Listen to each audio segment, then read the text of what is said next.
10th में मैंने जब दिए थे तब तो मैंने बस एक एक्सपोजर के लिए दिए थे, तो ऑब्वियसली हाँ, तो 11th में फिर मेरा बायोलॉजी ओलंपियाड में हो गया, मतलब ओसीएससी के अंदर। बाकी 12th में मैंने फिजिक्स ओलंपियाड में मैं ओसीएससी के अंदर गया। हेलो बच्चों, तो अभी हमारे साथ बैठे हैं ईशान। ईशान की जेई एडवांस में AIR आई है 31, और अभी हम ईशान से आप जो क्वेश्चन पूछना चाहते हैं वो मेरे थ्रू पूछ पाएंगे।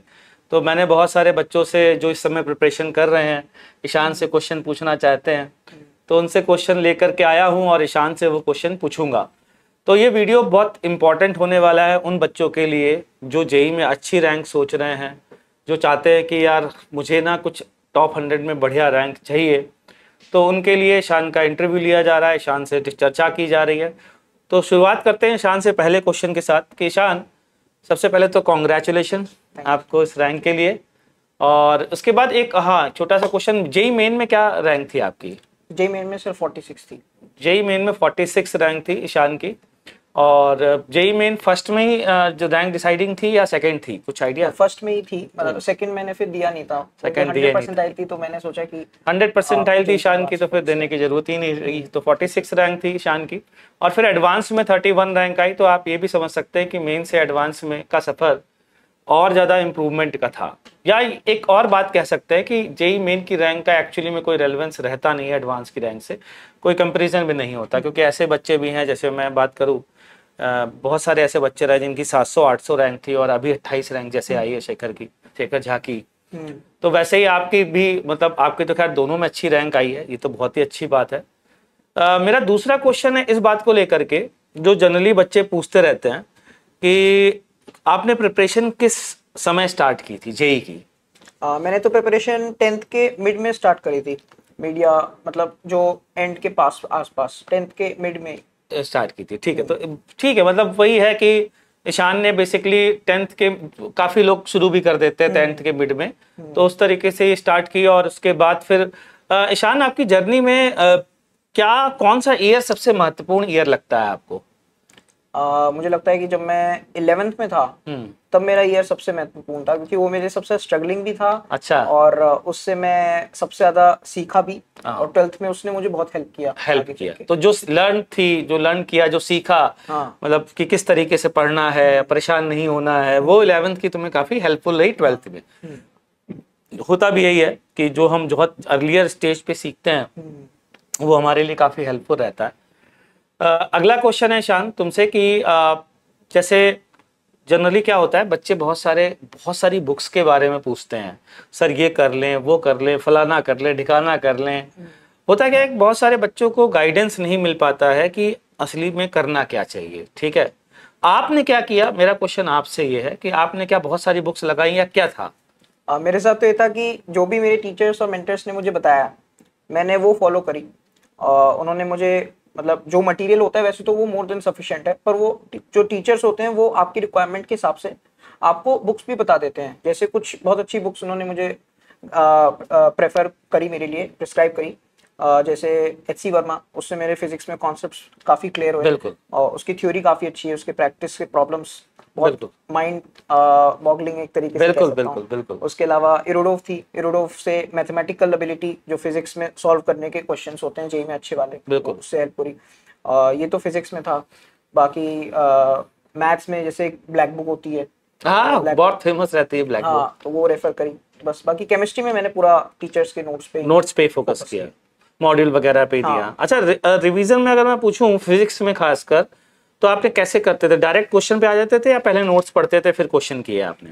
पहले मैं नोट्स पढ़ता था, पहले मैं थ्योरी को अच्छा करता था, उसके बाद क्वेश्चंस करता था। मतलब मेरा इनिशियल पार्ट में थ्योरी पे थोड़ा ज्यादा टाइम दिया मैंने, उसकी वजह से थोड़ा सा क्वेश्चंस करने में बीच बीच में रह भी जाते थे कुछ क्वेश्चन, जो शेड्यूल था उसके हिसाब से। बिल्कुल। पर बाद में टीचर्स एडिक्वेट टाइम देते हैं, और मतलब वो शेड्यूल उस हिसाब से होता है कि आप कर पाते हो कवर।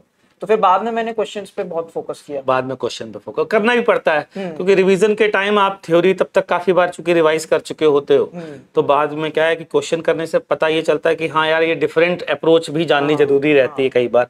ठीक है, ये तो बहुत बढ़िया चीज है।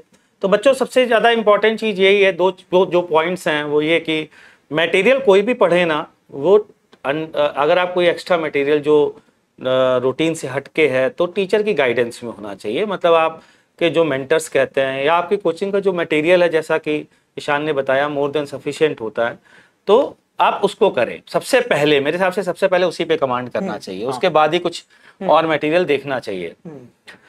ईशान, ये बताओ कि क्या आपने कुछ ओलंपियाड वगैरह एग्जाम दिए थे क्या? हाँ, मैंने ओलंपियाड्स दिए थे। अच्छा। तो मेरा 10th में मैंने जब दिए थे तब तो मैंने बस एक एक्सपोजर के लिए दिए थे। तो ऑब्वियसली हाँ, 10th तो में देते हैं। 11th में फिर मेरा बायोलॉजी ओलंपियाड में हो गया, मतलब ओसीएससी के अंदर। बाकी बहुत 12th बढ़िया। में मैंने फिजिक्स ओलंपियाड में मैं ओसीएससी के अंदर गया। अच्छा। और मैं जेई की वजह से मैंने थोड़ा ओसीएससी को वो साइड में करना ही पड़ता है, 12th में ऐसा ही होता है। मैं एपीएचओ की टीम में सेलेक्ट हो गया। सिलेक्ट हो गए थे, गुड, ग्रेट। तो बहुत ही बढ़िया बात है, और जाहिर सी बात है कि अगर फिजिक्स में ओलंपियाड में कोई बच्चे सिलेक्ट हो रहे हैं तो वो एक एज मिल जाती है, फायदा ही मिलता है जेई की प्रिपरेशन में। इसके अलावा क्या, जैसे मैं तुमसे पूछूं कि जेई में इतनी बढ़िया रैंक लाने के लिए क्या तुमने क्या सोचा था? मतलब कब तुम्हारे दिमाग में आया कि मुझे इस लेवल की रैंक लानी है, या कभी भी नहीं आया? एक्चुअली प्रिपरेशन करते वक्त तो मेरे मन में रैंक का नहीं था। बस हाँ, ये था कि जो मैं करूंगा उसका मुझे मतलब मिलना चाहिए रिजल्ट। तो इसलिए मार्क्स पे फोकस था कि मतलब मार्क्स जो है वो जितना हम पढ़ रहे हैं और जितना समझ रहे हैं उसके हिसाब से हम लोग परफॉर्म भी कर पाए। पर प्रिपरेशन के टाइम पर मेरा रिजल्ट स्पेसिफिक, रैंक स्पेसिफिक कोई ध्यान नहीं था। बढ़िया बात है, और होना भी नहीं चाहिए, क्योंकि वो एक जबरदस्ती का प्रेशर क्रिएट करता है। हमको, मेरे हिसाब से वही है, हमको मार्क्स पे फोकस करना चाहिए कि यार ज्यादा से ज्यादा अपन मार्क्स ला पाए। बहुत बढ़िया। ईशान, 2 क्वेश्चन और हैं मेरे पास आपके लिए। एक तो ये कि सबसे पहले ये पूछूंगा कि आपने अपना रिवीजन कब स्टार्ट किया था, और कितने बार आप रिवीजन कर पाए, एक बार या एक से ज्यादा बार?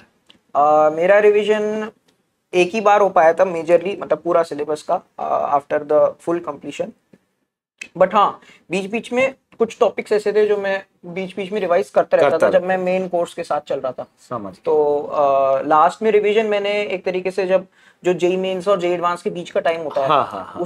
उसी फेज में मैंने 2 महीने के अंदर, जो जेई एडवांस से 2 या 3 महीने पहले जो पार्ट होता है उसमें, जैसे क्योंकि बोर्ड्स में वापस एक तरीके से आपको सिलेबस रिवाइज करना बिल्कुल पड़ता है, करना पड़ता है। तो उसको मैंने फिर इंटीग्रेट जेई एडवांस के हिसाब से कर लिया था, पूरा सिलेबस एक बार रिवाइज कर। समझ गया, मतलब बोर्ड के बहाने आपने एडवांस की थ्योरी भी निपटा ली और एडवांस का रिवीजन भी कर लिया।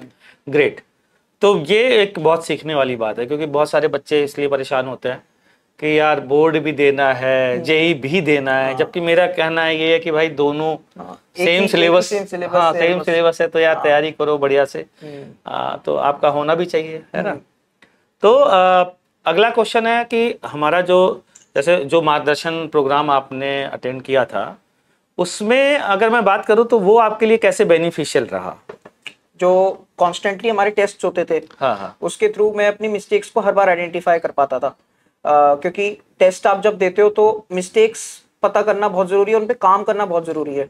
तो मिस्टेक्स पे रेगुलर एनालिसिस होता था मेरा, और मुझे स्ट्रैटेजीज की भी एडवाइस मिलती थी कि मैं कैसे अपने आप को पेपर में प्रेजेंट बेटर फॉर्म में कर पाऊँ। तो मेरे रफ वर्क, जैसे मेरा रफ वर्क मुझे अगर अच्छा करना है तो उससे मुझे ऑब्वियसली एडवांटेज मिलेगी, तो मुझे ऐसे एडवाइस मिलती थी।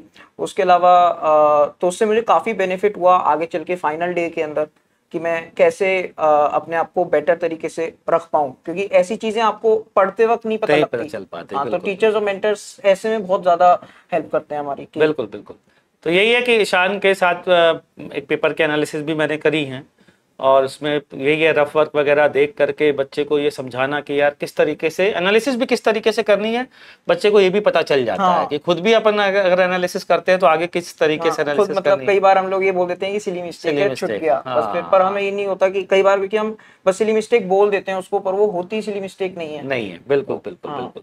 और उसको मतलब क्लासीफाई नहीं करते, बस सिली मिस्टेक करके छोड़ दिया, क्योंकि अगर हम क्लासीफाई करें तो मल्टीपल रीजंस हो सकते हैं उस मिस्टेक के। चलिए ईशान, बहुत बढ़िया रहा आपके साथ, अच्छा लगा, और भगवान करे आप खूब और तरक्की करें। ढेर सारा आशीर्वाद। ठीक है बच्चों, थैंक यू।